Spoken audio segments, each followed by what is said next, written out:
Chapter 5. White Shame, Responsibility and Moral Emotions.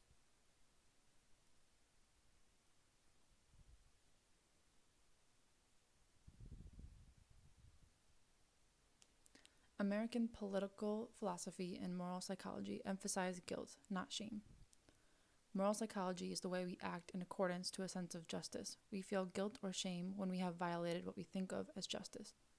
White guilt is a feeling that comes out of a shared situation. It comes from the values and ideology of our culture, making it socially constructed. Shame versus guilt. Shame is directly about the self. It's a negative feeling of oneself. Guilt, on the other hand, is the act that is the focus of negative evaluation, not having to do with the self. With guilt, the other is either the victim or the enforcer. With shame, the other is the watcher or the witness. Shame is internal, while guilt is more external. In shame, we are afraid of disapproval, while in guilt, we are afraid of punishment.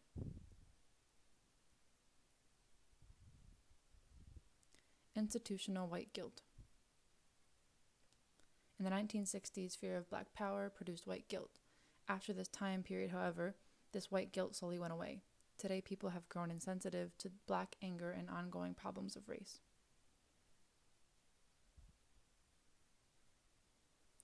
Liberal white guilt. This ideology focuses on the actions of oneself. If you didn't do it yourself, you shouldn't feel guilty for it. It focuses on the individual guilt rather than the guilt as a whole. This way of thinking allows racism to happen because people who weren't involved won't speak up or stop it from happening. In this way, some white Americans are able to avoid the white guilt because they see themselves as not being personally responsible for others' actions.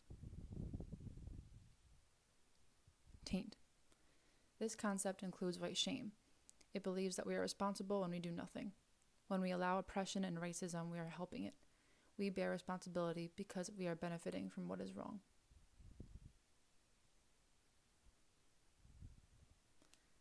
In conclusion, there are two struggles. From a quote from the book, "The war against racism in white people and the need for black people to confront the wade through the racist constructs underlying the deprivation of each other. White Americans cannot solve all problems of racism alone, but need to do their share of work."